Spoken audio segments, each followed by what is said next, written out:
in 21 and Laquan Treadwell in 22. So Boston Scott's running about 5 rounds ahead of David Boston. That's good.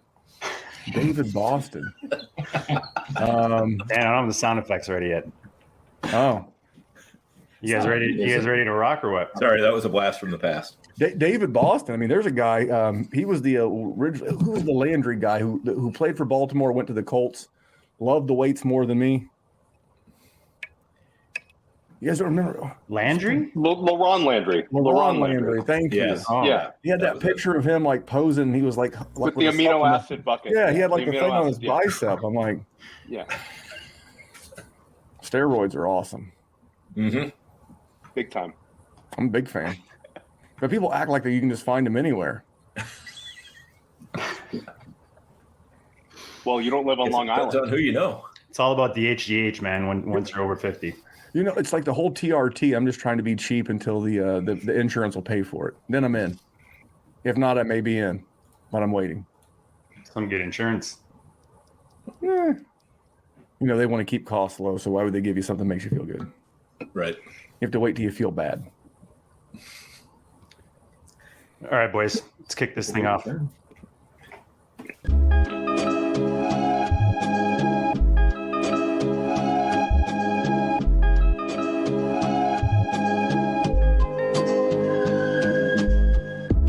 District, you know the Pope listens. Dynasty, our religion, for the blokes missing. On all of these trades, on all of these plays, on all of these grades. By the end of the day, y'all getting played. So, what you gonna do next? Try to fill up that flex? Send the homie a text? That trash offer's the best? You try to make it complex, then they text you back. Now all of a sudden, they don't make any sense. Broaden your horizons, boy. Dynasty's not for the Simons, boy. These trades not for consignment, boy. Respect your opponent, y'all some piranhas, boy. This my advice from me to you. Open up your cute little podcast queue. Search up GOAT District, my dude. Pop it in your ear, man. Y'all know what to do. It's the... And I always be traded. And I always be traded. And I always be trading. Y'all try to betray them, but first you gotta bait them. Fish.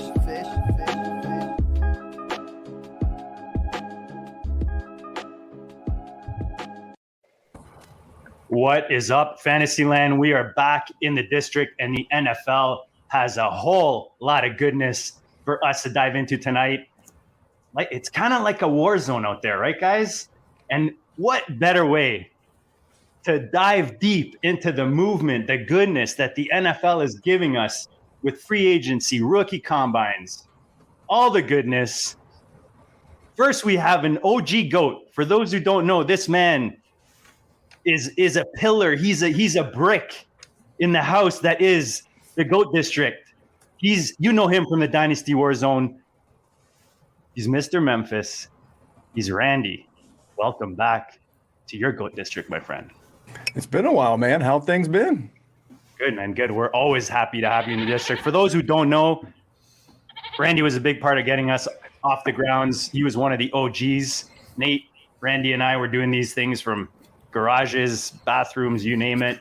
Randy helped me get the whole setup together, the logistics, and we'll always be grateful. And we're grateful for your time tonight. And you've brought the legend, the beard, Jerry Sinclair. Welcome back, brother, to the district.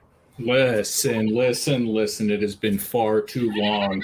And Randy has to be so happy that he gets to do a podcast with other professionals and not the degenerate slapdick that is Jerry Sinclair. It is good to be back. Dan, fresh off his retirement and vacation. Theo, JD, thank you for having me back, guys. Love to do it. I do see why Theo doesn't wear a hat, though. Yeah, right? He's got to go. For the record, I wouldn't either. Appreciate that. And Appreciate guys, that. Theo, this is how long it's been. Dan, that Jerry's been on. He thinks we're professionals here. I don't know. Yeah, I was looking around trying to spot this professional in the room. Couldn't find it. So, guys, we appreciate you coming on. Just remind the peeps, Randy at DWZ Memphis and Jerry at Jerry Sin, SIN, DWZ Jerry, why don't you let the people know, A, where they can find all your goodness if they're not already following. And if you're not, guys, you're missing a whole lot of goodness. And maybe give them a little update on what's the newest out there in the Dynasty War Zone. Listen, I mean, Randy is the man, the myth, the legend. He is the CEO of the War Zone. We got shows for everything. Every consumer of daily, and rookies are obviously going to be the new hotness. They are the sexy thing that comes out, especially in the off season. We got our man Dallas hitting that up. We got multiple shows everywhere. We got a Patreon that is just an absolutely bananas chat. Wonderful stuff. We're working on our 13th Patreon startup right now. Randy's got an absolutely putrid team that he still tries to promote, but it's what else is there to say, man? It is we just passed the combine, which is the first off-season holiday of the dynasty season. Now we're just counting down to the draft, baby. I love it. The War Zone is such a good podcast, and it's been my Sunday night since Sunday. I don't have a Sunday night show right now. I've been watching the Sunday night War Zone and just loving what you guys are putting out with the live YouTube. It's been great stuff. I appreciate that. Yeah, if you're normally a podcast listener to the War Zone, we dropped the show on Wednesday, but due to my ever hectic schedule, Jerry has been very gracious, and we've been recording on Sunday nights. So if you want to get the show early because you don't have a Sunday show, hit the YouTube channel. It's Dynasty War Zone. Not only do you get to see Jerry and I, you get Dallas Hyder hosting the rookie rundown. This is what's cool about our Patreon. We have a Patreon, patreon.com/Dynasty War Zone. But 3 of our original patrons, Jesse, Mike, and Chad, they wanted to do more in the Dynasty and the podcast space in general. So they started hosting a podcast for their fellow patrons. And after about half a season of doing that, they've taken over and they're doing kind of a cool play on words. It's called Dynasty War Games. And they do a game-themed show, and they've done rookie stuff. They've done like a rookie match game. Like they name a rookie and then they name a team that would be best suited for that rookie. I hang out with this Jerry Sinclair fella on Wednesdays. And then our boy Kyle August from the Fantasy Football Smackdown has been doing some off-season stuff. So just keep him busy, and you can find everything. If you search every platform at Dynasty War Zone, you'll find us. All right, guys, go check them out. Let's get into the goodness, guys. Like we said, we kind of tried to split this thing up into 3s, talking rookies first, post-combine. Jerry said it, first national holiday of the Dynasty world with the combine just passing. Randy or Jerry, I'll go to you first. I know you're a big college guy, way more than I am. What's changed for you? This is totally off the show sheet, by the way. So just a warning, I'm going right off the bat, man. We're going right off the rails. How did your impression change of this class post combine? It's weird because I think everybody loved that everyone was running 4.4s. But to me, I just think it muddied up the situation even more. I think the 2 big running backs, I think they sort of separated themselves. And then the rest of it is, I think, me and Randy talked about it on our show, I think it's very draft spot dependent. It's what each situation is going to look like. In truth, I would love to tell you that it cleared things up and we have a solid static position for each person, but I don't think it's that. I think it is actually more terrible, more struggling, and it's just going to be more fun to try and figure this thing out. It's not going to be pulling one string and having all the answers. Everything is intertwined, and it's going to be tough. Randy, anything changed for you post-combine? No, Jerry said it well. For me, the QB1, the top 2 running backs, and the top wide receiver did not move, but it locked in their positions with me. And really, everything beyond those 4 guys is 110% landing spot dependent. So I don't think there's a guy so talented that he could overcome a bad landing spot, but there's not a guy who can't leverage a good landing spot to his advantage. And I've always considered the combine a data point.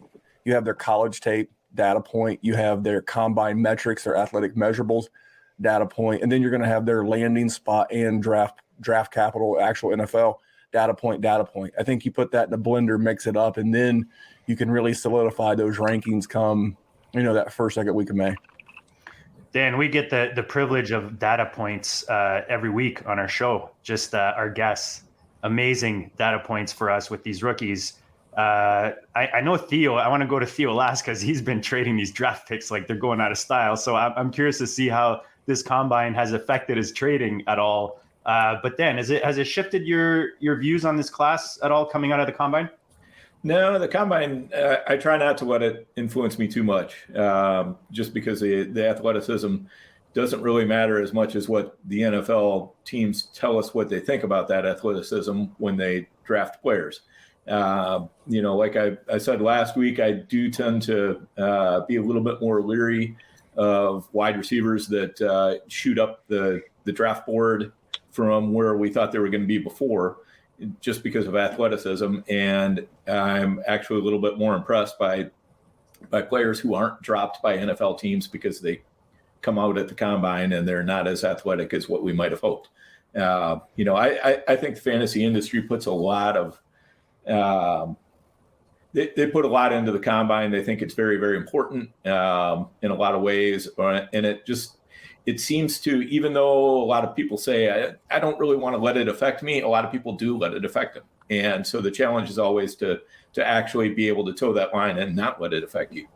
So I do my best to try to not, I'm not making any rookie rankings or anything right now. About as close as I'm coming to that is when I'm doing best balls. I'm looking for those rookies that nobody else is looking at. They're in like the, round 14 plus, something like that. And I'm looking for those guys who have become intriguing to me. And if they're still available there, those are the guys that I'm picking up. And that's a good way to get exposure to rookies in a non-dynasty way when it comes around to dynasty. Again, just like Randy said, the first couple weeks of May, that's when you put it all together. Combine is Theo. It's just another reason, just another opportunity for Ridley to bet on football. No, absolutely. There's much more prop bets for Kelvin Ridley. Talk to us about your trades, buddy. Talk to us about your trades. You've been moving draft picks like they're going out of style, man. How's the combine change that? Well, I've had some trades where I've been acquiring picks, and then some other leagues where I've moved picks. I was able to pick up a DK Metcalf share today, based on the news. I'm sure we're going to talk about. That was a big trade. Why don't you give us the deets on that? I sent Jerry Jeudy, I sent Gabe Davis the 111 and the 312 to get DK Metcalf and a late pick. This was a 20-man roster FFPC league, where it's not like a 30-man roster, and it's a league where I still have the 5th and 6th pick in the first round and 2 second rounders. So I thought I could, overcome, maybe any of the depth I lost. And it was a chance for me to get a wide receiver who I love in DK Metcalf. But generally, I've been trying to accumulate picks, and I think you can do more with them. I will say, Jerry brought up the 40 times. I think the 40 times may have helped the value of the picks. I think that some of these wide receivers, just in terms of, we don't want to adjust our stances on guys based on how fast they run a 40. But I do think it gets people a little more excited when a guy like a Chris Olave's, running a 4.39. It's making, the general dynasty community a little more excited. But my general takeaway is that the 101 became more valuable. I think Breece Hall really solidified himself as the 101 for me. And I think that it's pretty much the consensus now in Dynasty. The guy is what we're looking for in a back. He's a two-way player. And, based on his measurables, I think that people are starting to get really excited about Breece Hall. And I think the fact that Treylon Burks didn't set the world on fire with his measurables kind of took him out of the argument for maybe cracking into that 101, 102. So I think it's great if you have the 101. I think it's worth a little more. That was kind of my general takeaway. What a true professional. Theo walked us right into the first one on the show sheet. I was going to go to Randy, but I'll go to Jerry first. Now that Jerry's the expert on this player, by the way. So is Theo's thing, the 101 still clear is clear, has been cleared, I guess, or has made it clear with the combine. Is Kenneth Walker the clear 102 now for you, Jerry? Yeah. So if you are not watching on YouTube and you are, You're a podcast consumer. I am wearing a Michigan State shirt. I do have a diploma from Michigan State University, and I am so unbelievably biased for Kenneth Walker. So I am just going. Did I just get it? Okay. That freaked me out. Randy's never done that to me. I wasn't prepared for it. I love Kenneth Walker. And Breece Hall is an absolute star. So, yes, I do think he is the 101, and I do think that Kenneth Walker is the 202. Those were the two running backs that I was talking about that I think separated themselves and sort of secured their spots. I can't really foresee a situation unless, they land in unbelievably terrible spots where they're not the 101 and 102, in my extremely biased opinion. Yeah, I think that makes sense. If anybody moved for the combine, for me, it was probably Kenneth Walker. I did not have him ranked as highly as I think I'm probably going to. Again, I'm trying to steer clear of putting labels on players, but right now he's a player that I hope ends up in a very good landing spot because I think I really want to like him. See, every time I want to build my love, I just watch a replay of the Michigan game. Because not only is beating Michigan just an absolutely magnificent time, but the thought of having Kenneth Walker on my team just doubles that. There you go. Yeah, without a doubt. And one thing I wanted to throw in, Theo was talking about trading draft picks. To me, if you've got a low first in non-superflex or a very low first, high second in superflex, this is actually a pretty good time to be trading away those picks right after the combine because people are getting excited about more players. They're having visions of, the draft class, this is going to be more than a round deep. This draft class is going to be 2 rounds deep and they're all going to be really good players, and they're just not really thinking about the fact that some of these guys are going to end up in bad situations. Some of them are just going to be bad players. And so now is the time to flip those later firsts. Because there's more excitement when the actual landing spots are known. Some of that thirst for the later firsts is going to dissipate, I think. What are you guys' thoughts on that? I couldn't agree more with the later first, especially in Superflex. There's going to be some poor schmuck in your Superflex league that's going to spend the 112 or 111 on Sam Howell. And if you wouldn't give the 111 or 112 for Derek Carr, you damn sure shouldn't be spending it on Sam Howell.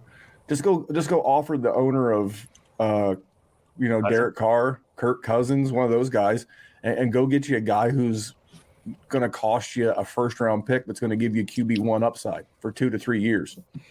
And I am basically what I'll end on this is that I am no longer spending first-round Superflex draft capital on a guy with QB2 ceiling. I'm just not doing it. I'm not going to give you a first-round Superflex pick for a guy whose career best season is going to be like QB16. I'm not going to do it. So that's where I came out of this draft. That was very eye-opening. It wasn't just about this class. It's about Superflex in general. Even though the NFL overdrafts these guys, a term that I've heard is QB inflation. Just because they do it, I've never had trouble finding a QB2 in a Superflex. And I don't think you guys have either. There's this misnomer that you have to have 3 QBs. That's kind of true if you carry a Lamar or a Kyler or a Josh Allen, a guy who runs a bunch. But, man, if you've got, Dak and Aaron Rodgers, 2 guys that are mobile but don't run a bunch, I'll give up the third quarterback and not overdraft QB3 types.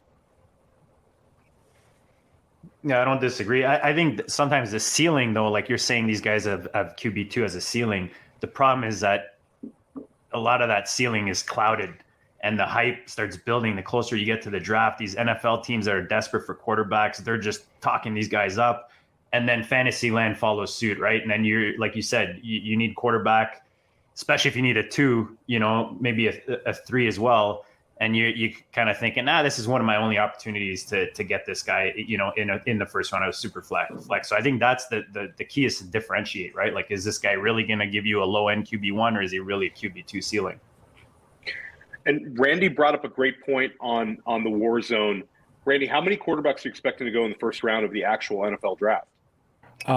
I said that if the number on like FanDuel or DraftKings, by the way, I'm not an NFL player, so I can legally do this, by the way, without losing my job. I said if the number's 2.5, I'm going to go with the under. I think you're only going to see Pickett and Pickett and Wilson go. Pickett. Willis.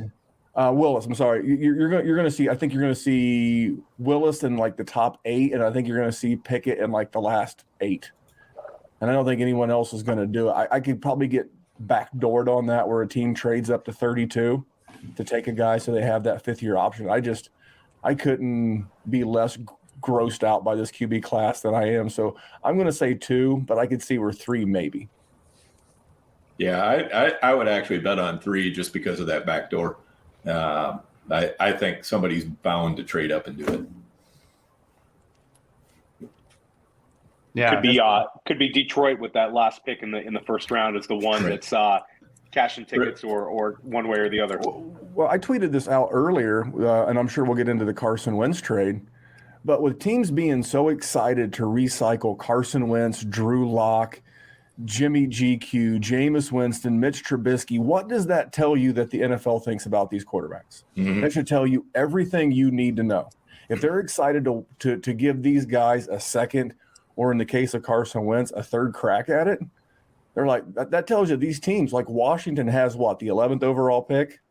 They're like, no thanks. It's actually a really good point, Randy. Yeah. We'll just risk it for one more year, or we'll wait and see what happens with Desean Watson and his legal case. But for me, I think they're as equally turned off by it as we are, and they're just willing to bridge year it. And we have a couple of great QBs that we know of today in C.J. Stroud and Bryce Young coming out next year. And I think there's a lot of teams more than happy to just be in that sweepstakes this time next year. Right. And we really haven't heard very much at this point about anybody, any NFL teams looking to trade up, moving up for quarterback type thing. And, think about every other year. By the time the combine is come and gone, you're already starting to hear teams, either talking about or actually trading up and getting in position to, go get a guy in the top 10. And that's just not happening this year. Guys, keep them coming in the comments. Famous J must see my underdog ownership, because those are 2 of my most owned running backs, so they better not end up on the same roster. Famous J, don't do it, Famous J. Don't do it, buddy. Don't do it. I want to go to Joey Brown, because this is another guy I've been really liking a draft in these best balls, is Rashad White, and he had a nice combine. Where are you guys on Rashad White? I'll go to you first, Jerry. Joey Brown asking the question. I mean, pretty big guy, ran faster than I thought he was gonna. I think it just depends where he ends up. But if he ends up, I could easily see him being one of those guys that just gets that tons of hype, right? Right after the draft, into the rookie draft. That's usually not my favorite time to pick a running back, because you end up with the Trey Sermons and the Royce Freemans and those guys that are not in that top tier, but they get all the hype right as rookie drafts are happening and they slip into the 110, 111.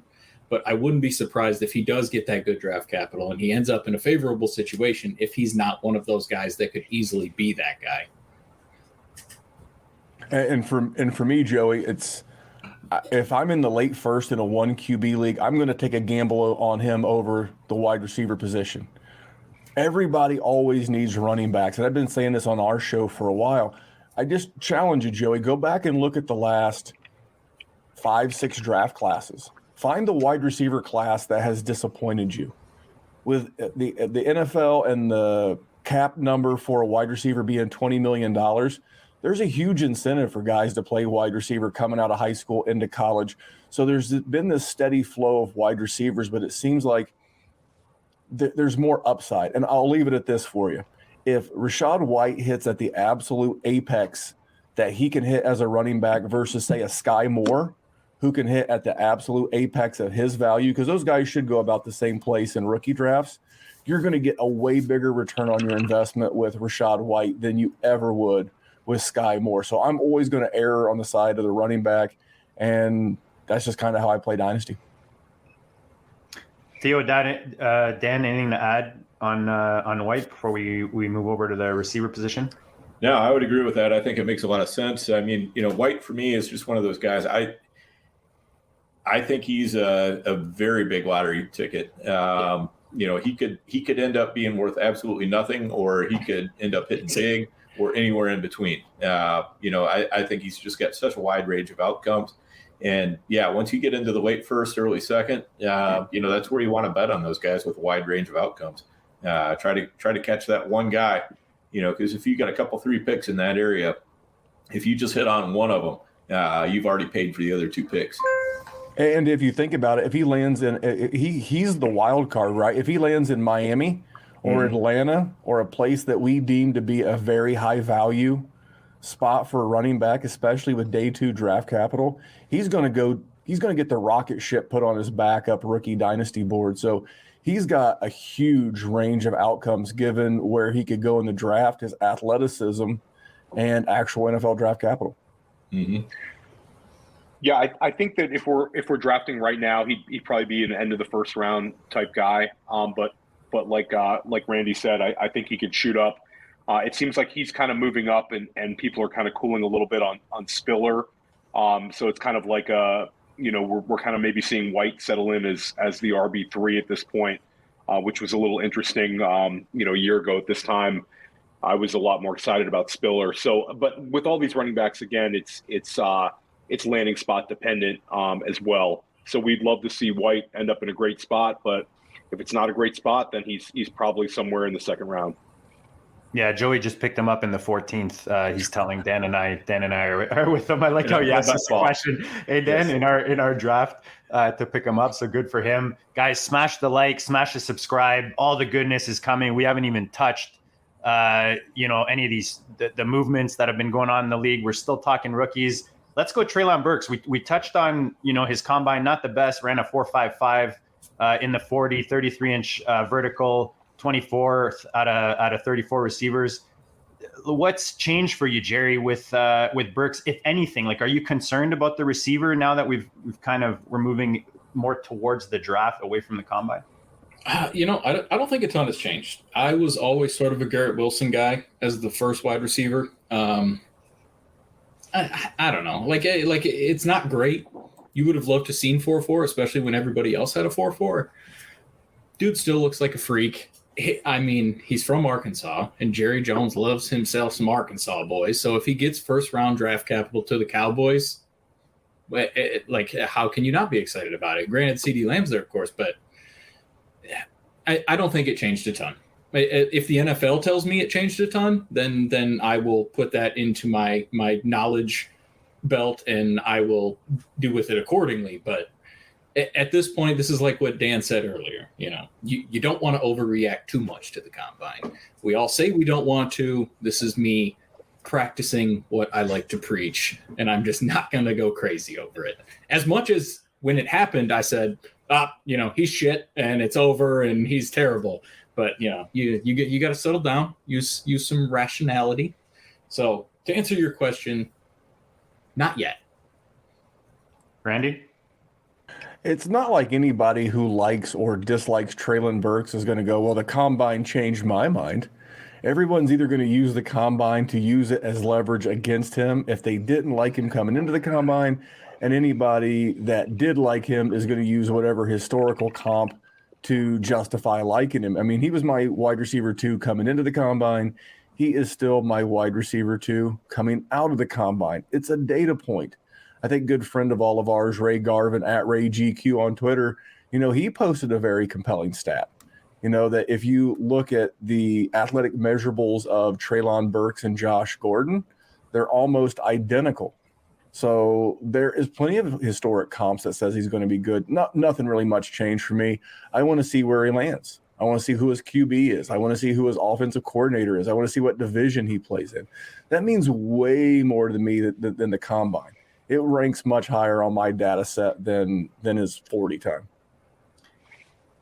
I think Rand. Oh, go ahead, Dan.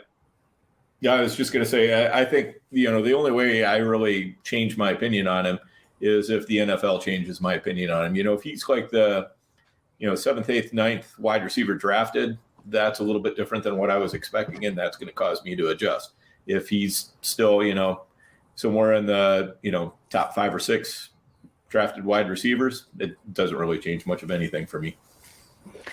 Does anyone, or sorry, Theo, sorry, go ahead. No, I think these guys pretty much nailed it. Well, I was just going to ask, and you can answer. Does anyone not have Wilson as their wide receiver 1 right now? Garrett, I have. I'm sorry, you said Wilson is the one. Garrett Wilson is my one. Okay. This guy just Derek Zoolandered the hell out of that. Yeah, I did. I don't have my hat on backwards, Jerry. Give me a break.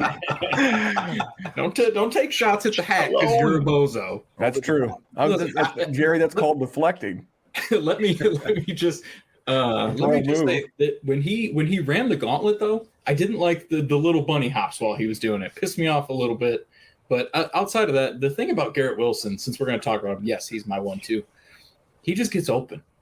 I am a product of the Calvin Johnson era of wide receivers and Des Bryant and the big, tall guys that make jump ball catches and just look absolutely unbelievable. It's just not the state of the NFL anymore. You want guys that can get separation, who are open and can make plays that way. And unfortunately, I have to watch a lot of Ohio State games because I'm in Michigan and we're in the same region. And you just saw it every single game in and out, with tons of talent, with Olave and with JSN, also the other wide receiver that's going to come out in the future. He was still making plays. So he is my one. Solidly loved every second of it. Yeah. For me, I have Burks and Wilson right there, but Wilson to me seems like a guy who it's a safer pick. I think that he's going to, like, I don't see a scenario where Wilson is not a successful NFL wide receiver. He just seems to have it all. I think Burks, I still really like. I just think that Wilson's just rock solid. The guy's going to be a successful wide receiver in the NFL, and he's going to have great draft capital. I'm going to change the last question, guys, as we finish off this rookie segment, and I'll go to Randy first. Who's your favorite rookie we haven't talked about yet? Oh, man. And if you need to think, I'll go. Sorry to throw it on you there. But no, you're good. My favorite. Go ahead, Jerry. I'm going to throw it to Jerry. Hand grenade. I got a visual on that one. Is that rude? Is there a position that you want me to go with, or you want me to just pick anybody? Yeah, just a rookie that you like, that you're, that maybe you like more than others that you're hearing out there that we haven't talked about. Could be a tight end, could be running back. I would not talk about tight ends. They are dead to me. But I think I'm going to go with Christian Watson, because he's not a guy from North Dakota State who I expected to love coming out of the combine. If there's one person that I am not listening to Dan about and being rational about the combine, it's Christian Watson, because he's giant, he's fast, he looked good. And if he gets draft capital, I'm going to have Christian Watson on a lot of my teams. And it's something that 2 weeks ago I did not expect I was going to have. So that would be my guy. Randall, Mr. Young. We talked about him on our show on Sunday, and for me, it's Jamison Williams from Alabama. And I'll tell you why. The ACL, although not like a flawless recovery rate, it's not what it was 20 years ago. We've seen guys like Cooper Kupp who, tore his in November and came back and had like a top 5 wide receiver season thereafter and has been great since. So it's not a death sentence. But because he'll fall because of the ACL, he's likely to wind up in a team drafting in the back quarter of the draft. And guess which teams draft in the back quarter of the draft? The good ones. The really good ones that usually have good quarterbacks. And, imagine that dude falls to Kansas City or to the Chargers, although they just locked up a wide receiver. You kind of get my point, though. Let that guy go to Buffalo. I dare you. I just double dare you. And especially a place where he doesn't have to rush back on the field, man, I would be super stoked. So he's not only is he a guy I'm rooting for because he's good, but just a human interest story, and let him land in a good spot. Dan, who's your guy? Do you have a guy that we haven't maybe mentioned yet? I have a lot of guys that are kind of interesting to me. One of them, I guess, would be Zamir White. I think he's, he struggled with injuries all through college.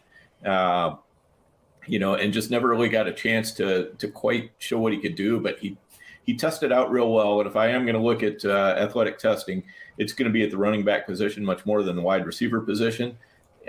He's kind of got that Goldilocks size, not too big, not too small.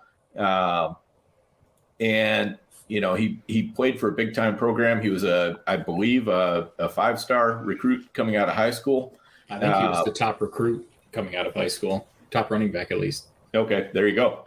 And, guys like that always intrigue me because, it's just, sometimes you just run across a series of injuries that just kind of, they keep you down for a little bit, but they're not really the kind of injuries that make me think he's necessarily injury prone either. So I'm interested to see where he ends up. And he's a guy that I would like to be gambling on some in the, wherever he is at in the draft, unless he goes insanely high.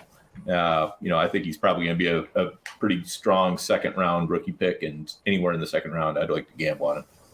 I almost said Zamir White as well, so I love that pick. All right, good. Joey Brown threw my name on the table, so I'll go ahead, Theo. So Jerry doesn't want to talk about tight ends, but I love Trey McBride. I'm really hoping for. Theo loves young tight ends, man. You gotta know that, Jerry. I think McBride. He didn't run the 40 at the combine, but he just looks the part. And the stats back it up. He was dominant, caught 90 passes last year. I think that he's the kind of guy that is going to be maybe a high second round pick in the real NFL draft when it's all said and done. I'm hoping he's going to have a very good landing spot because I'm a big fan of his. And I think at the end of the day, he's going to be in tight end premium leagues. I could see him falling into the late first. If not, he'll be an early second value. But I'm a big fan of his, and I'm getting excited about him. I'm going to take a minute here to give attention to one of our big partners, the FFPC guys. We talk about it every show. Theo, Dan, and I, Andrew, we play on this site more than any site. Dynasty, Best Ball, big tournament. Right now they have 710 spots left in this bad boy. The never too early Best Ball, $25K for the first prize, 125 buy-in. Just a fun 20-round best ball. You don't even have to do defense and kickers for all you FFPC guys who maybe, prefer the slims. And then they've got the main event guys, $1 million grand prize, 5.9 in prize money. I mean, guys, these are some serious wife-changing money on the table right here. You bring this home, not only will your wife love you for playing fantasy football, but you can actually trade her in for a better one because now you got all this cash in your bank. So, guys, check out myffpc.com. They got Best Ball, Dynasty, Redraft, Orphans, you name it, they got it. Go check them out. And if you're not signed up on the site already, reach out to one of us, Dan, Theo, myself, at Goat District, even on Twitter, and we'll hook you up with a sign-up bonus for a nice little credit, little money in your face. Guys, a lot of ripples in the NFL waters. Lots. I mean, they knew Randy and Jerry, we were coming on tonight. They're like, Dan, JD, Theo, a little busy with work today. We got to give them some topics like nonstop, machine gun styles. You got Wentz going to Washington. You got Russ taking a hike to Denver. So let's start this off. Dan, I'm going to start off, with a little sad topic. You and I, a little aggressive, a little over aggressive, in one of our 500 leagues where we share. Bunch of savages in that league. Mm-hmm. We finished what? Was that second we finished last year or fourth or third? Third. I know we cashed. Yeah, third. Yeah. Yep. So we went a little aggressive. We sent the 110 and Elijah Mitchell for Juju Smith-Schuster and the gambler himself, Kelvin Ridley. This was before the gambler was the gambler. What days, Dan? Was it like 48 hours, I think? I believe it was about 48 hours before the news broke. It was just before Ridley started tweeting again and saying, football is life. And as soon as I saw that, I was like, oh yeah, this is great. Dan sends me the tweet in the DMs and he's like, fire the lit the lit emoji. We're like, oh yeah, Ridley's coming back. Meanwhile, he's like, oh shit.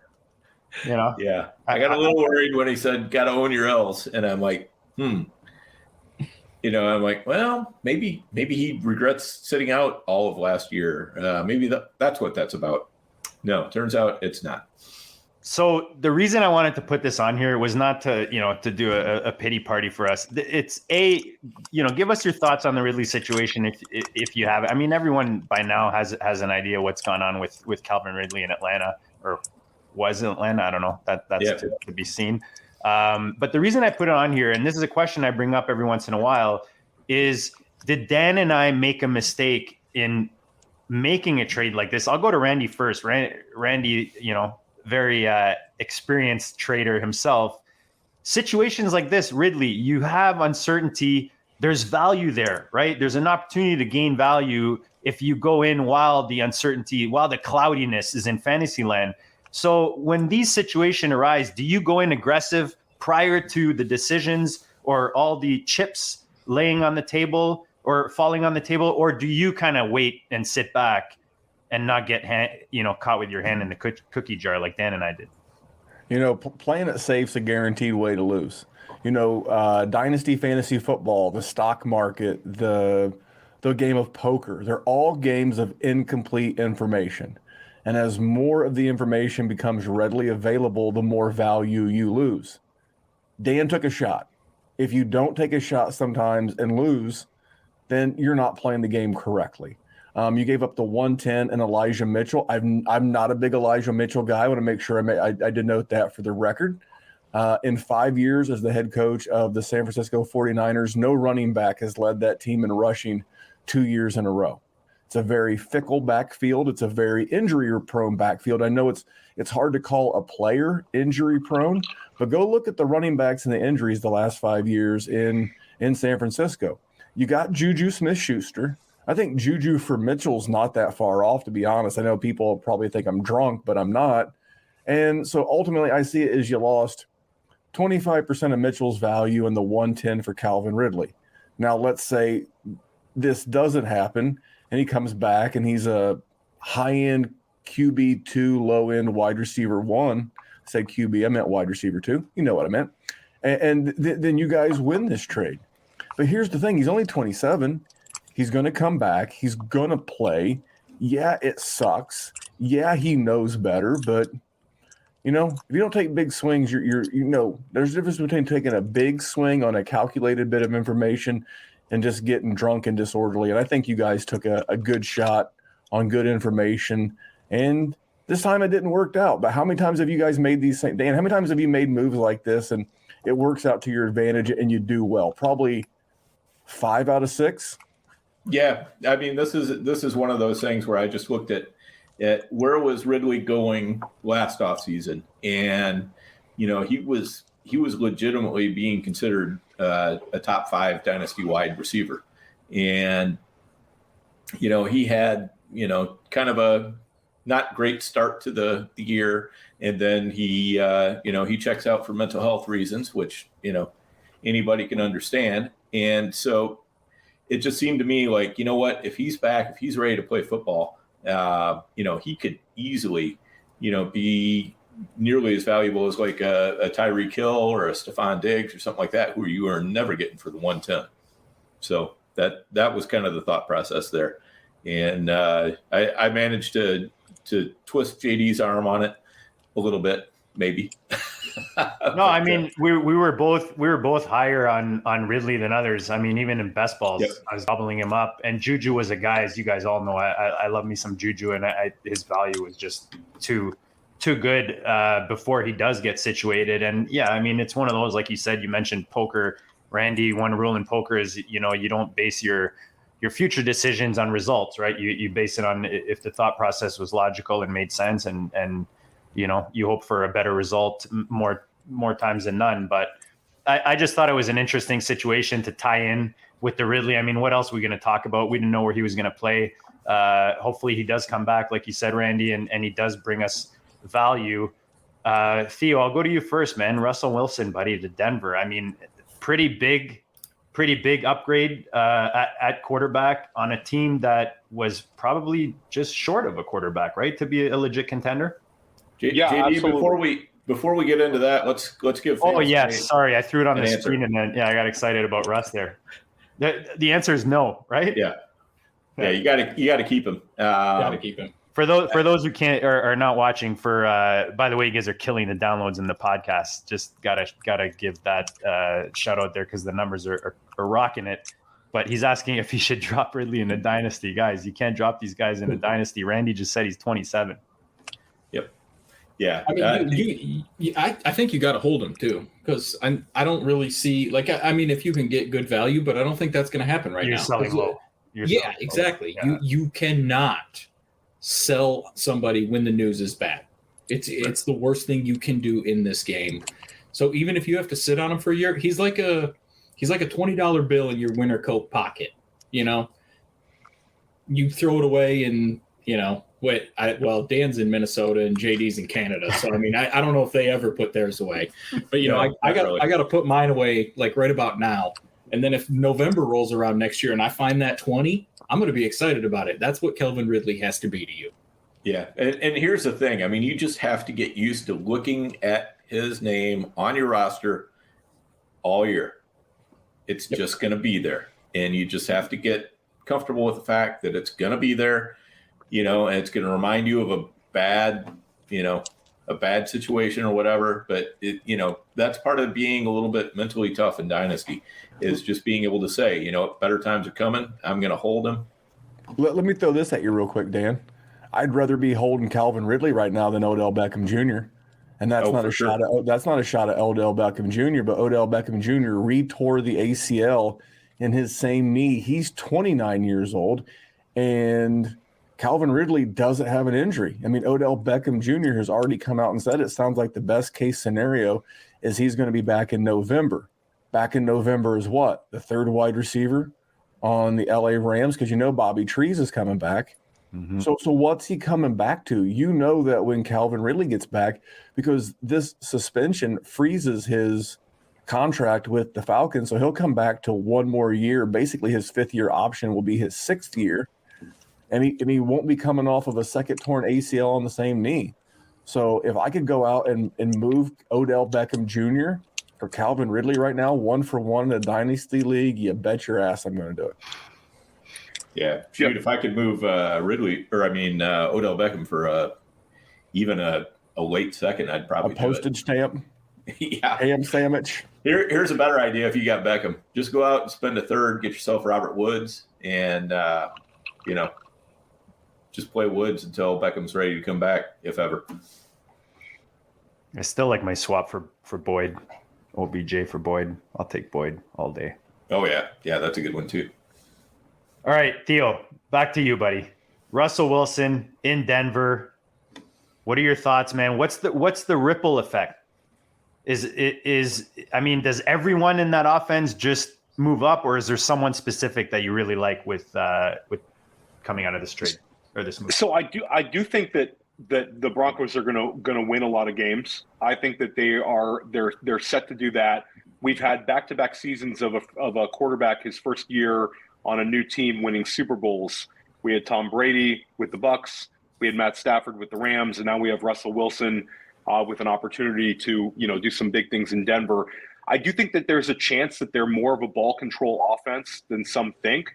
I mean, people are kind of thinking this is going to be lighting up the scoreboard. I'm not so sure about that. It's not going to be the Peyton Manning Broncos, is it? No. Is it, Theo? No. I think that Javonte Williams takes provided that he's getting, bell cow usage, and a lot's going to depend on what happens with Melvin Gordon next week. I think he could take a step up. And Cortland Sutton and Jerry Jeudy certainly are in a better situation than they were in last week. Albert O is definitely a viable tight end. I think that right now he's probably a sell based on Twitter going absolutely insane for him, but he's going to be a solid tight end.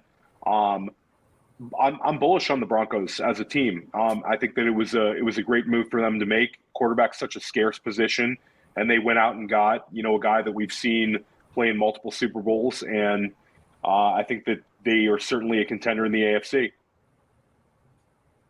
Let me give you guys a quick. Let's do an OTC real quick because Dan and I are in this draft, and I just saw Albert O go ahead of Tyler Higbee. Jerry, you prefer Tyler Higbee or Albert O? I prefer Higbee. I saw someone tweet today that Albert O is their tight end 10 in Dynasty. So damn. Like Theo said, I think a sell based on the narrative is probably the best bet at this point. Yeah, that's good. I still might take him over Higbee if we're talking about right now. I think that's a good OTC, JD. But I do agree. Like, if you can cash out on Albert O, I've seen people trading high second rounders to get Albert O. I think that's something that you should do. But I do think he's not bad. He's just not going to be tight end 10. What about you guys, Higbee or Albert O? I'm going with the classic movie Brewster's Millions, None of the Above. I guess if I had to pick between those two, I would lean Higbee just because I think the regular season he gets off to a little bit of a faster start. We just talked about Bobby Trees and Odell Beckham Jr. both coming off of ACL injuries. So even if Woods starts the season, he'll be somewhat limited. I mean, you got Van Jefferson there, but I would lean Higbee because I just don't know what the distribution of targets is going to look like in Denver. Yeah. And there's no guarantee. Let me interrupt you real quick, Randy. What's new, Jerry? Nothing. This is what I will say. If I have to rely on both of them and I cannot get rid of them, I do think Tyler Higbee is going to score more points than Albert O. But now that I'm thinking about it, I think I would rather have Albert O and I would trade him because I don't really think Tyler Higbee has a ton of trade value.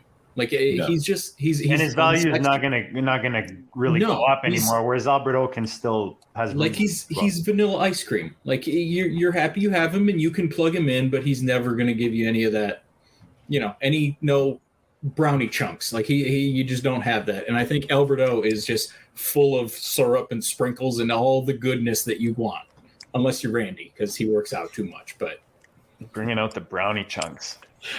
I like it. I'm American. What can I say? I like it. Well, I'm glad that Jerry's talking about his inner fat kid. But yeah, this is the exact opposite of the Calvin Ridley situation. This is where if you don't have a good feeling about this guy, just move on. Mm-hmm. You may never get a better sell high window than you can't. I'm asking myself, what can I package with Albert O and what can I go get Mike Gesicki? Or Dallas Goedert, or Dalton Schultz.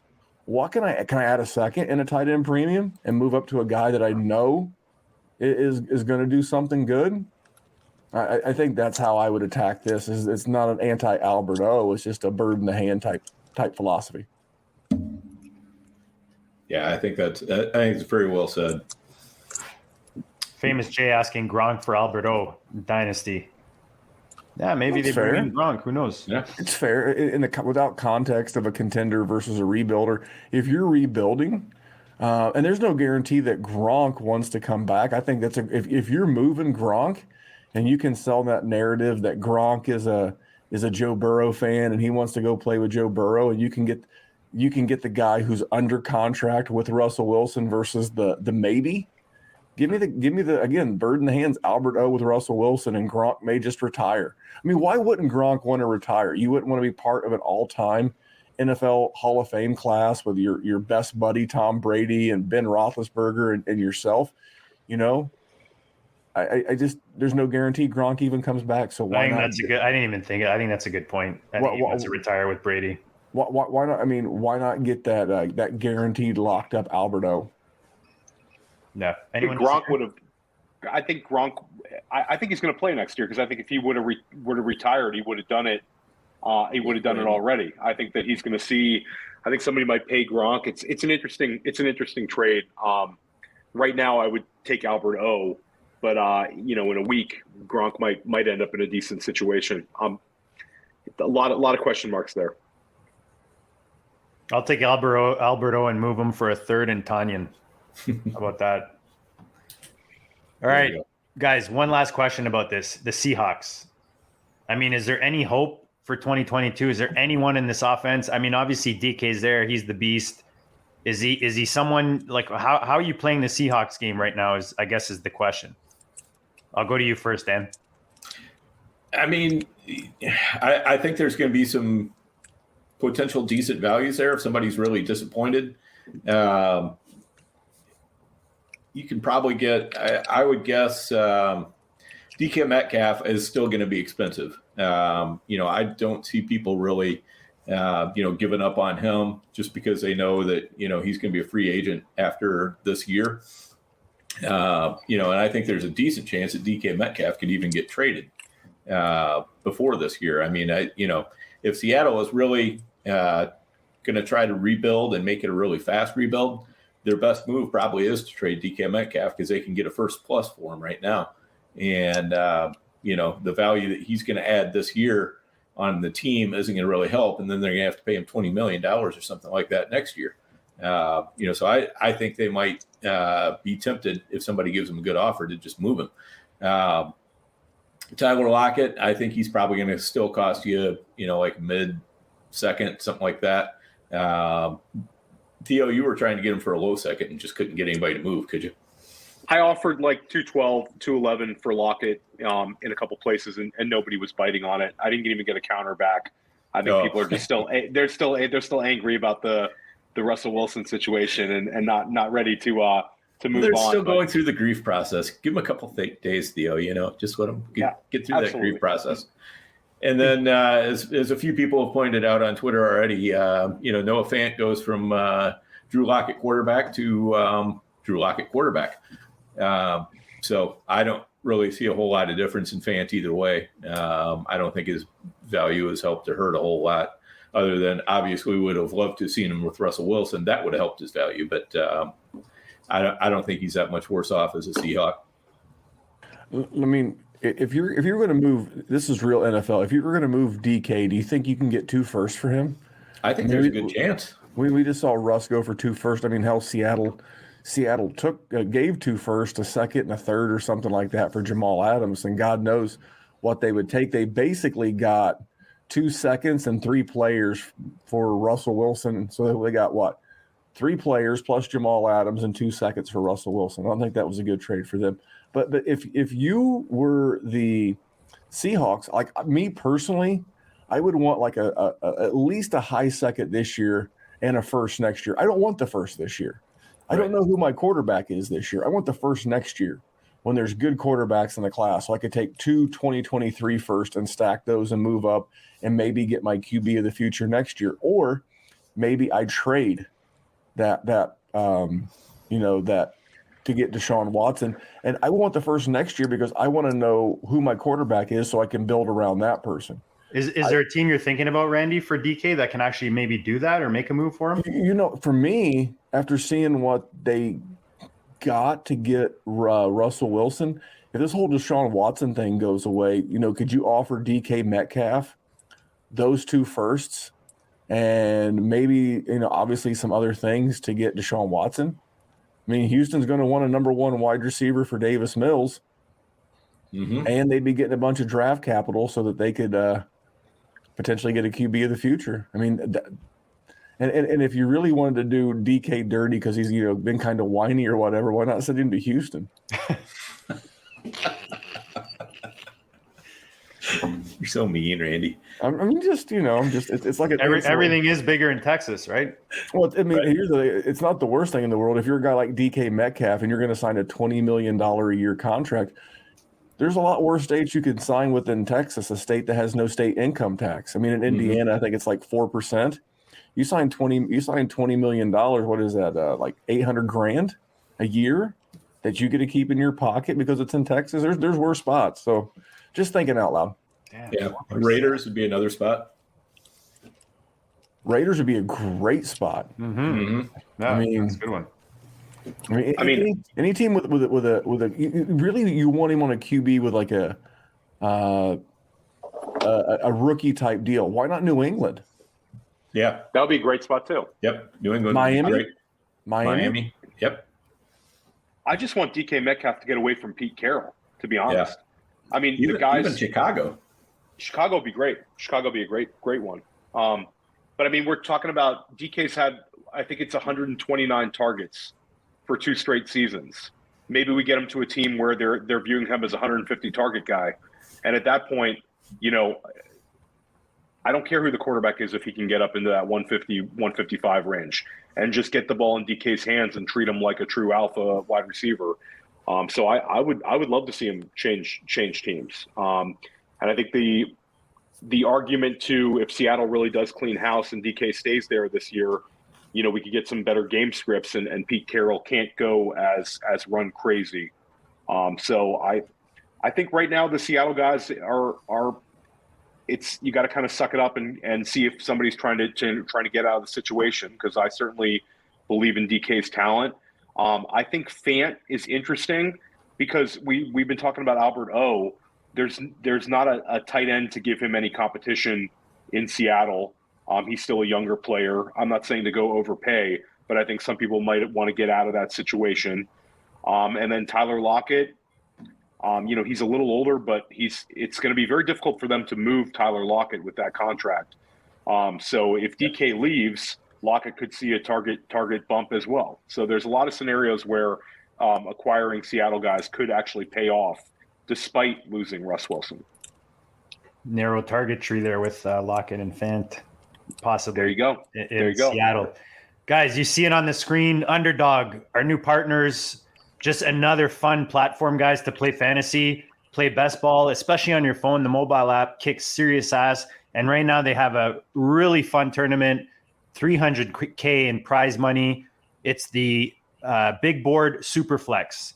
So they basically took away one of the receivers and added a quarterback in there, which makes the whole draft completely different than any other drafts that we've done on Underdog. So, guys, go check it out. They've got other sports on there, baseball, hockey. Use the code DISTRICT when you sign up, and they'll match up to $100 on your initial deposit, throwing some more dollars in your face. Guys, NFL free agency, just more fun, more goodness for us to talk about. Randy, I mean, we're both Colts fans. We got to be happy, right, to see Wentz leave Indy. He's gone to the Commanders. Give us your thoughts on the move. And I mean, kind of nice that they take over all the money, right, that we kind of owed Wentz. I looked today about an hour after the trade went down, and the Colts have the #1 amount of salary cap space in the NFL at $69 million to do things with. I mean, I want them to go out and get Mitch Trubisky. I'll be honest. I think Mitch Trubisky's a low-key Konami code quarterback. For whatever you think of Matt Nagy and blah, blah, blah, blah, blah. I mean, they got to the playoffs twice, and they were a double doink away from being a playoff winner. And I would love to see Jonathan Taylor with a QB who would help open up some running lanes for him. He's not Lamar Jackson, but he's not Matt Ryan either. I think he was underutilized from a rushing perspective when he was in Chicago. If you look at his rookie year, it's weird. You know, most mobile quarterbacks, you see an ascending rushing platform, right? Whereas Mitch Trubisky had a descending. He rushed a bunch as a rookie, then it got less and less and less. And I think that was some of Nagy's downfall. It was like, no, you're a pocket QB. That's my system. That's what you do. And I think a creative play caller could get a lot out of Mitch.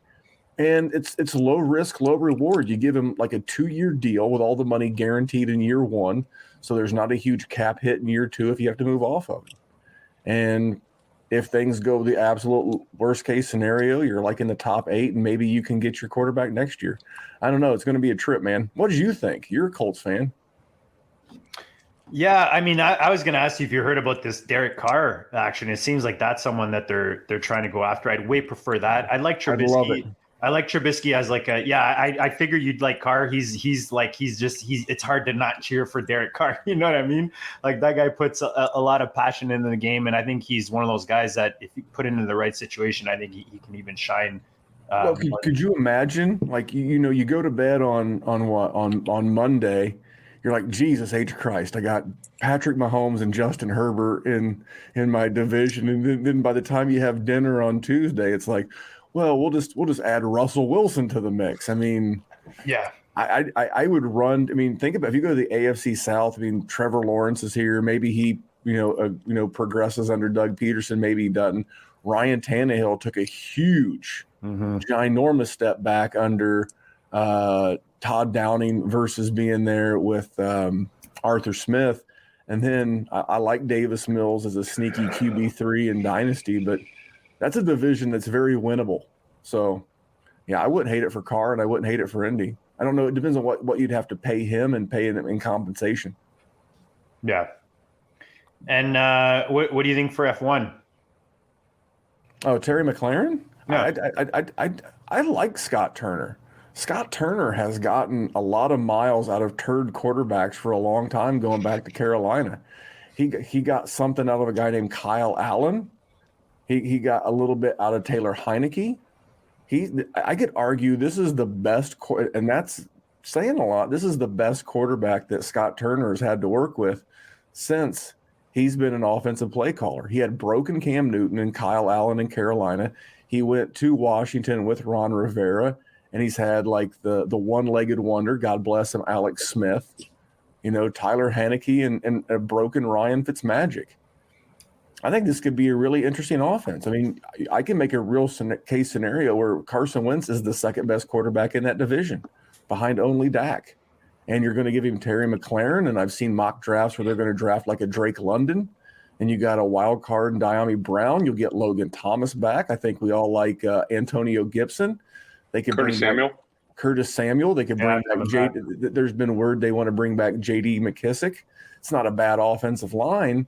And in a division that's fairly winnable. I mean, if I'm Carson Wentz, you could have landed in a lot worse spots. So for the Commanders, it just tells you that there's a sucker born every minute. For Indy to get a third, which they gave a third and a first. Well, they gave a third and a second that could become a first, and they got back a third and a second, a third that can become a second. This could end up costing them one round of draft capital by the time it's all said and done.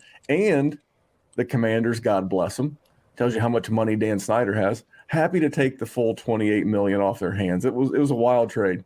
Commies, gotta love the commies. What a dumb name! I'm sorry, I haven't been on. Horrible name. JD is the resident soccer fan, at least the biggest soccer fan in the room. What was wrong with football club? I loved it. I actually really liked it, and I feel like a lot of people liked it. It was kind of professional, like I thought it was great. Club. Now it's kind of like, I can't. I don't know. Maybe over time. I mean, I get the ode to the military being in Washington D.C. and you have some neat font for like the writing and stuff for jerseys, with the military-esque type font for the. But man, they just blew it. They blew it. You had it. Terrible. Jerry, what are your thoughts on Wentz, and who do you think is the starting quarterback in Indy in 2022? Oh God, isn't that a good question? As far as Wentz is there, I like it for Terry McLaren, and I like the Turners there. I think it's going to be okay. I think it was not a good organizational move, but I'm also a fan of a team that is one of the doldrums of organizations in the NFL, and the Detroit Lions. So it's sort of what I know best. As far as Indy, I don't know. I don't love Mitchell Trubisky. I know people. He's Randy just talked about him, and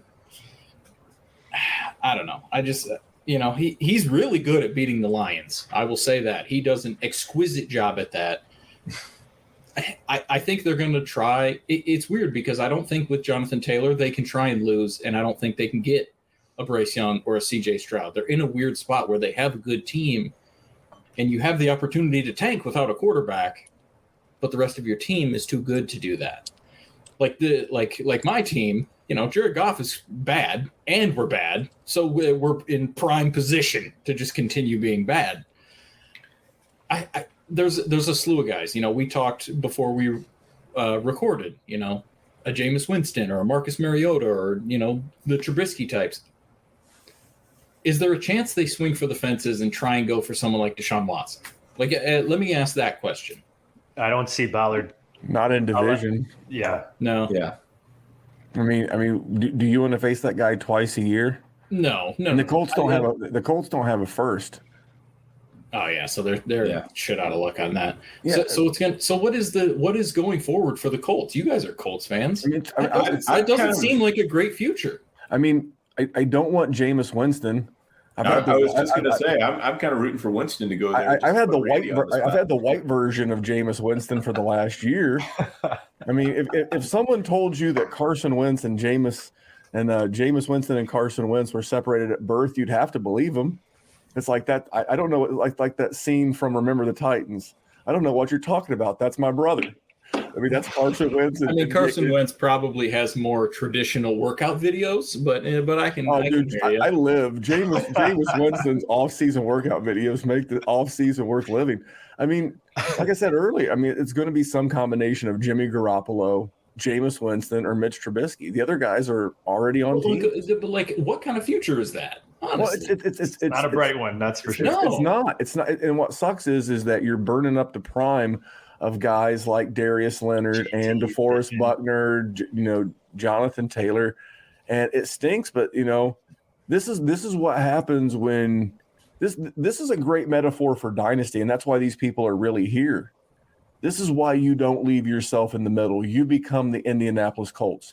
You have just enough talent where every single year you finish in that dead zone of 105 through 109. Mm-hmm. You're not really bad enough that you're not going to make the playoffs, but you're not really good enough that even if you get in, you're going to make any noise. And you're just in this perpetual spin cycle of, you know what, there's like no way out. Sometimes you just either got to go all in. Because Jerry and I had this conversation the other day. Think about all the teams that have all this precious draft capital, right? You got the Lions with all their firsts, and the Colts with their first, and the Jags had all their first last year. And I didn't mean the Colts, I meant the Giants. But then you have all these teams with their salary cap space, like the Colts and like the Jags, and you never do anything with it. It's just this goofy asset hanging around your neck. It's like, it's really neat, but if you don't do anything with it, it doesn't really matter. Then you have teams like Green Bay who don't even have an owner, who are out here mortgaging their future, putting the future on a credit card. We're going to kick this Aaron Rodgers can, this Devontae Adams can down the road, but they're like, screw it. Tom Brady's out of the NFC. Let's go win. And that's kind of how you look at your dynasty roster. Either be all in or all out. Don't be like the Colts, as much as it hurts to say. You're just going to be in the middle forever. Yeah, it's a bad place to be in fantasy and in the NFL. Theo, Dan, anything to add, whether it's in Washington or Indy, before we move on here?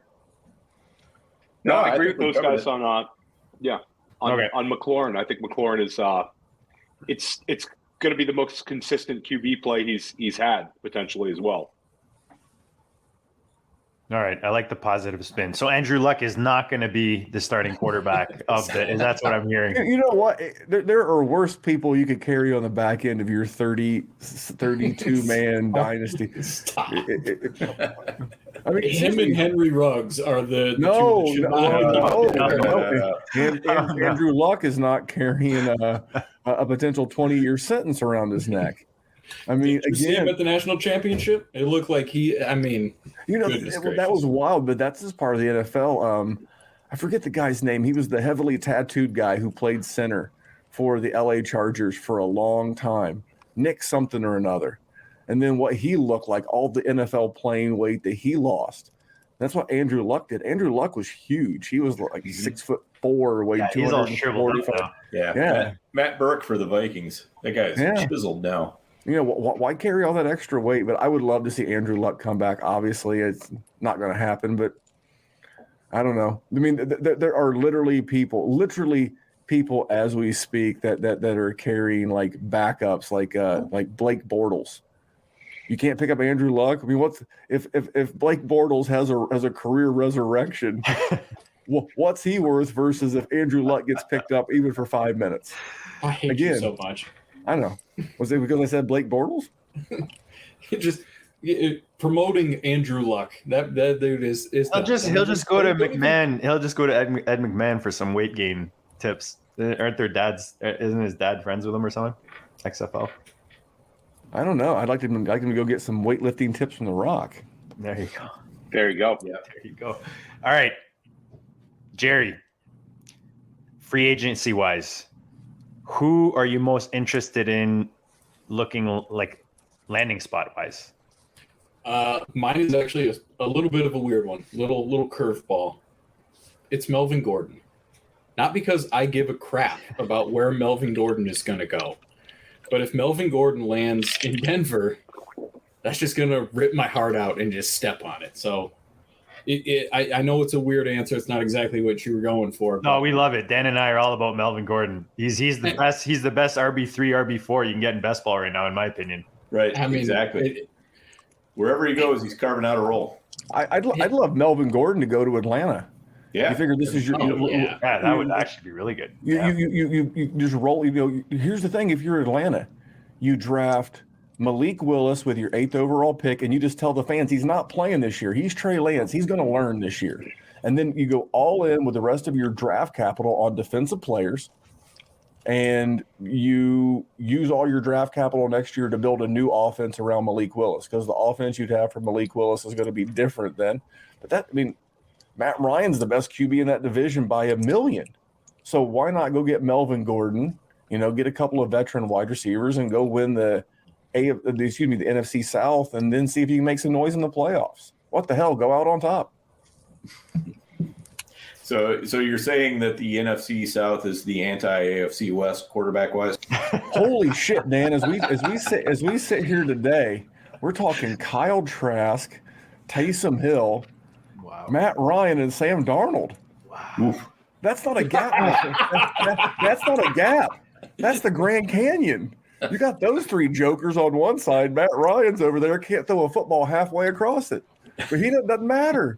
You don't need any wide receivers. It's him, Kyle Pitts, and Melvin Gordon. Get some. There you go. Theo, who's got your interest these days, free agency? Who are you interested to see where they land right now? It's Juju. For me, it's Juju. I want to see him land in a good spot. I think it'll be interesting. What is a good spot for you? I would like to see him land in a place where he's going to be predominantly the slot, and I want to see him across from another strong wide receiver. I think that's his ideal. Let him just sit in the slot, do what he does. I'd like to see him, in a place like Tennessee, Kansas City, a place where he's going to have other good players around him on a winning team, and I think we could see his value go back up in Dynasty. Dan, you got anyone to add to that list? Yeah, I'm interested to know where James Conner and Leonard Fournette end up. 2 running backs. I think they still have tread on the tires. And they did real well with a full-time workload, for parts of the season last year. I don't think either one of them is going to end up with a full-time workload coming up this year. But I do think each of them could end up being the lead back in a committee and force something from there. So I'd like them to end up in good landing spots. I mean, with the way they have a nose for the end zone, both of those guys, they don't need to be, a workhorse. They just need to get some opportunity. So I like that one. Right. And some place that will throw to the running backs too, because they can definitely take advantage of that as well. So not Kansas City then? Yes. Randy. Oh, sorry, Dan. Go ahead. No, I was just going to say Kansas City is definitely it's that place that everybody seems to think would be great for running backs, and it just isn't. And if Juju goes to KC, Fantasyland's going to melt. Oh yeah, like right now, right, Randy? I think Juju, the guy, is worth. The name is worth more than the production. I think that ship has sailed. But he's fine. If you already got him, smoke him if you got him. Evil bastard, hey, this guy that you invited onto this show. You hate honesty? You hate honesty? The guy that I'm most interested in is Evan Ingram. All the other really good tight ends got, franchise tagged, even David Njoku. And there's other guys out there. Whether it's disappointed with Njoku. Whether it's OJ Howard or Robert Tonyan or even Gronk or even Zach Ertz. But Evan Ingram, man, 27 years old. He'll be almost 28 when the season starts. And, a guy who had a good run with Eli Manning. You know, what if he reunites with a quarterback who actually uses the tight end? I don't know. I'm just interested. What if he has an offensive coordinator that doesn't put him on, like blocking 5-yard routes? Yeah, Just don't have him block at all. Yeah. He can't block, and every route has to go 5 yards at least past the line of scrimmage. Yeah, I mean, like before the Colts traded Wentz, I would have loved to have seen him in Indy. No offense to baby hands Jack Doyle, but I'm bye. You know, I would love to have this guy in here on like a 2-year deal. You know, that's team friendly mostly in year one when you have all this cap space. So if you got to cut him, you know, but if I'll just tell you right now, if Evan Ingram winds up in LA with the Chargers or Cincinnati with the Bengals because CJ Uzoma is also a free agent, he will melt faces. I mean, his value in tight end premium will absolutely melt faces. Another guy, like if you really wanted someone absolutely free at the tight end positions, OJ Howard. Mm-hmm. What could have been? He was in Bruce Arians' doghouse the minute he walked on the team. It felt like they couldn't wait to give Cameron Brate more money, and then the minute Tom Brady got there, here comes Gronk. Still super young. I think he's 27, and just the story almost writes itself. So for me, those are a couple of guys I'm looking at. Shout out to Wheeler joining us in the chat. Wants to see A-Rob to KC. I'll throw another few names on the table. Gesicki and Ertz are interesting for me at tight end, and receivers. Gesicki got tagged. Gesicki's tagged. It was one of those late tags yesterday. Yeah, it was a super bummer. Yeah, as a big Gesicki fan. Yeah, that's a super bummer. All right, and then I was gonna say Christian Kirk, and I had another receiver that I was looking at. Mike Williams in LA. I have a feeling he ends up back in LA, but it'd be interesting to see if he ends up somewhere else. He did 4 years. 82? Yeah. See, it's been working the last 48 hours. Sorry, guys. I'm a little out of touch with a bit of the headlines. All right, guys. Let's talk kind of strategy here real quick as we near the end of our, what are we at right now? We're at 80. Yeah, we're about 80. Strategy wise, I'll go to you first, Randy. You're a think of the word. Like idiot. A clever. Idiot. No. I'm going the other way. You're a clever fantasy player, like with strategy and trades. Is there anyone that you're buying or selling prior to free agency, like before a lot of these guys end up in their landing spots? I mean, it was Gesicki, and I mean, it was Davis Mills, and it's still Davis Mills. I'll tell you another guy. I mean, his value could not be further on the floor. Go out and try to give a third and a super flex for Jordan Love. They have to get that dude off the team. And I know this will be an unpopular opinion, and someone will come over here and tell me how Sam Howell's cool, and I'm not going to believe you. He's Baker Mayfield's evil. He's Wario. If Baker Mayfield's Mario, Sam Howell's Wario. But anyway, give me Davis Mills. And if I can get Jordan Love, I mean, Jordan Love's better than every QB in this class not named Malik Willis. That's my take. So if you want to go super desperate, if you want to go Hail Mary, if you want to take 1 year wonder, how high is high and how low is low, Jordan Love, that's your man. Go get him, Pittsburgh. Go get him, New Orleans, and see what happens. But, yeah, I mean, for a third, what are you going to find in the third anyway? Nothing. Jerry?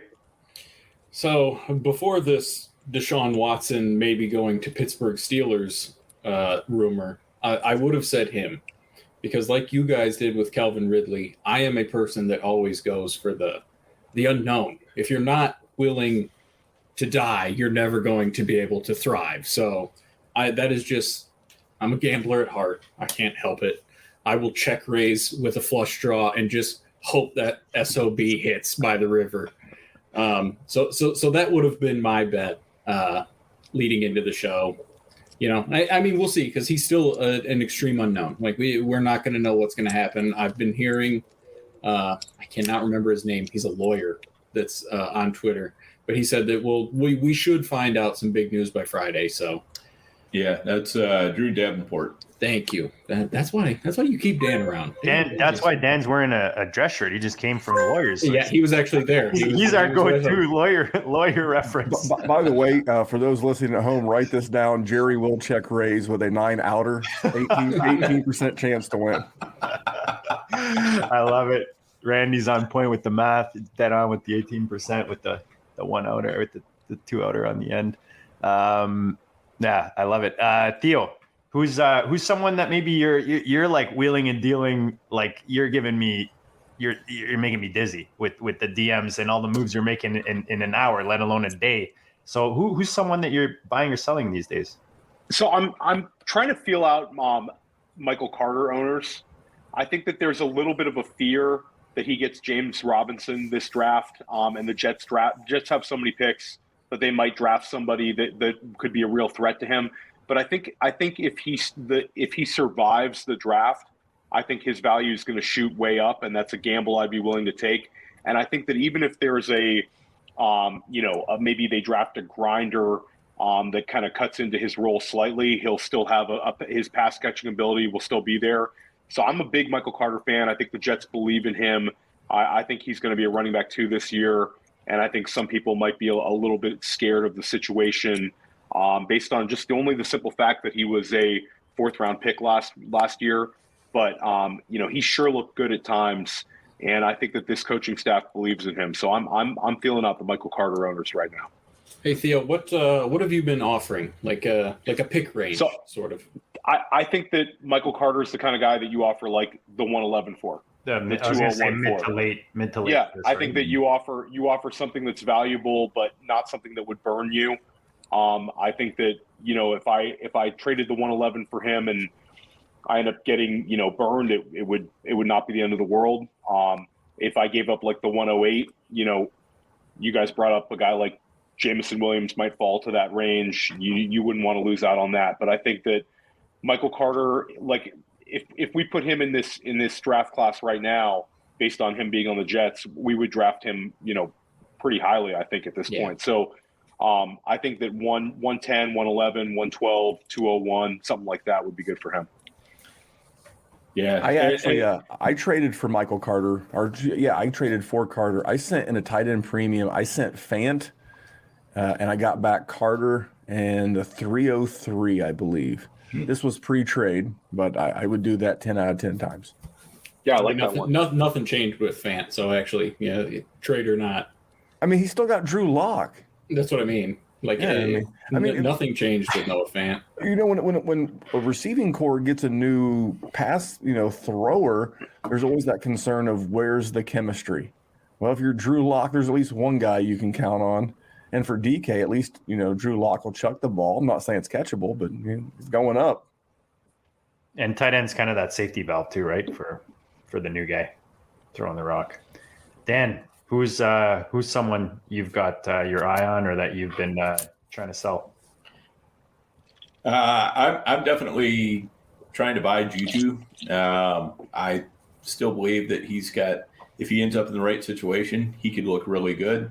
Other than that, I tend to be at this time of year somebody who's kind of nibbling around the edges. And when I say that, I mean diving in the dumpster. So I don't have a problem, going after guys like Melvin Gordon, Chase Edmonds, which is not really Chase isn't quite as much of a dumpster dive, but like Melvin Gordon, everybody knows he's old. So, you can get him for a little bit cheaper, and I think he's got a good chance to carve out a solid role. DJ Chark, Robert Woods, players like that. Braxton Berrios, another one.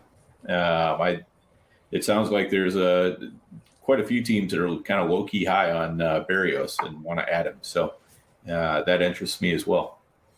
Well, when you're on Instagram like he is, man, it's I'm not on Instagram, so I'm not either. Trust me, I've completely shut that down. But agreed, man. It's I think Berrios is could end up in a nice spot, and we're starting to hear the talks heat up around him. I joke because he was on, who was it that he was with? Oh, McCaffrey. They were like double dating in bathing suits and stuff somewhere in the South.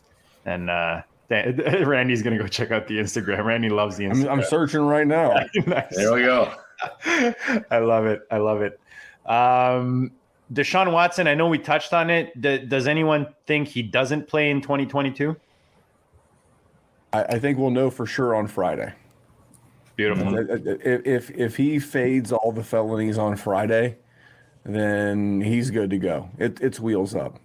You know, Dan and I have had this conversation in the DMs and in the GOAT League chat forever. I just think it's a very slippery slope to start suspending people for civil allegations, because then it becomes blackmail, in my opinion. Oh, hey, did you see what happened to Desean Watson? If you don't pay me $100,000, I'm going to tell the world you did this.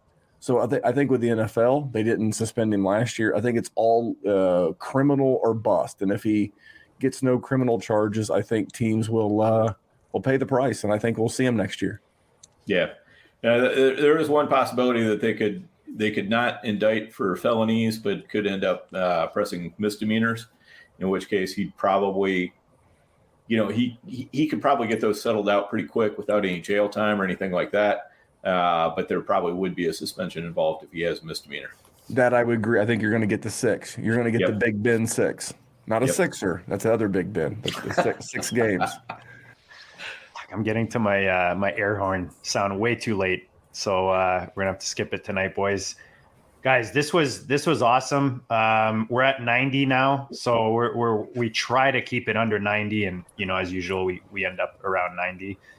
We appreciate your time, Randy, Jerry, for sure. Lucky we had a lot of goodness to talk about tonight. Remind the people. And you guys can fight over who's going to do it and who wants to go first. I don't want to get into No. Well, let the CEO talk. Let the CEO take it away. It's just Dynasty War Zone everywhere. We would really appreciate subscribing. iTunes, Spotify. Those are the big 2. Some people still use Stitcher, Podbean, Google Pods, iHeartRadio, whatever. I mean, this search Dynasty War Zone. Players, whatever. Yeah, I mean, we are on 8-track if you're driving around in a 78 Vega. He's a purist. If there's nothing wrong with a 78 Vega, Jerry. They come on right after Aldo Nova. But at these gas prices, you might want to park that Vega. The big thing is the YouTube channel. We're not as slick with the graphics, but I think the content's good. And one of the favorite things we did this year in season, we did football Sunday school. We did about a 90-minute live stream from 11:30 Eastern to 1 p.m. kickoff, and help people with starts and sits. And we have a lot of good rookie stuff coming up. And the last thing I have is the Patreon. I'm hoping to get some of you guys on there. I'm recording the first episode tomorrow night for our patrons. It's called Real Conversation with fake footballers, and I'm going to have Rich Dotson from the Dynasty Nerds on with me. And that'll be a patron exclusive for a couple of weeks. Eventually, I'll drop it for regular consumption, but that'll go immediately unedited out to our patrons over at patreon.com/Dynasty War Zone. And it's not like you can't go to the Dynasty Nerds and figure out what Rich and the gang's into. This is more about like how they grew the business, stuff like that. So those are all the wacky things we're into, as well as backwards trucker hats. Jerry, tell us about backwards trucker hats. Well, this is from Viridian Global, sponsor of both of our podcasts. See, I actually can't do any good segues on my own show, but I can do it on this show. I was going to say, that's pretty professional, man, right there. That's great. Let me just say thanks for letting me come on the show again. I get smarter every time I do it. I get smarter in the chat with you guys. It's a hell of a time. It's, I get to do this kind of thing where we just talk football with Randy every week, and it's awesome, and it gets me into situations like this where I get to talk to you guys. Love it, appreciate it. I have drafts with all of you. We're all in at least one league all together. Mm-hmm. I took notes. Randy always says, if you're in a league with a content creator, make sure you consume their content so you can get better.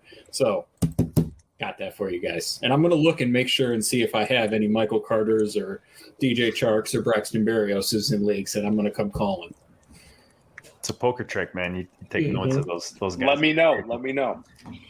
I like it. Guys, check out Jerry. Check out Randy. Check out the Dynasty War Zone. It's a no-brainer, guys. All the goodness they talked about. And, guys, podcast or YouTube, sign up to both. share the goodness for both. When you guys find these shows, follow on both, man. It just helps us out. Little things like smashing the like, smashing the subscribe, and checking out Randy and Jerry over there at Dynasty War Zone. Theo, I'm gonna come to you last, man. So get the schedule ready, because I never know what it is. So I gotta go to you, and you got all the goodness. So Dan, another awesome show tonight. I know you're with me in the DMs with Randy and Jerry. You know how valuable their goodness is. Two of my very favorite people to have on, without a doubt. And I feel privileged to have taken over in some way, shape, or form from Randy on this podcast. It was big shoes to fill for sure. And just always appreciate talking to both of these guys anytime I get the chance, whether it's in a league chat or on here or wherever. It's always worth my while. Theo, we go to you, brother. And then, by the way, there's like, I had to go through a lot of resumes, man. I'm just saying.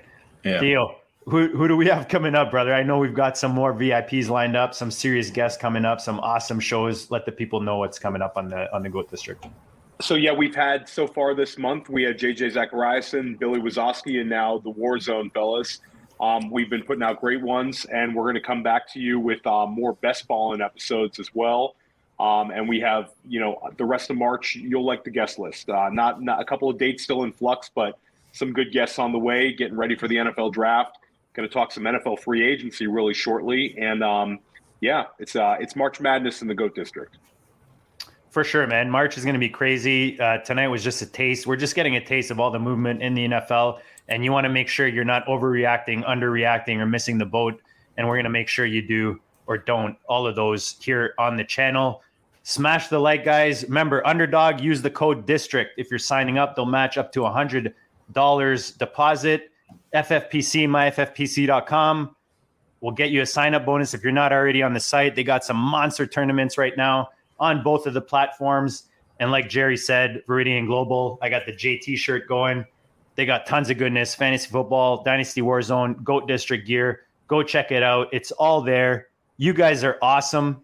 We'll see you next time, and we'll check you all later.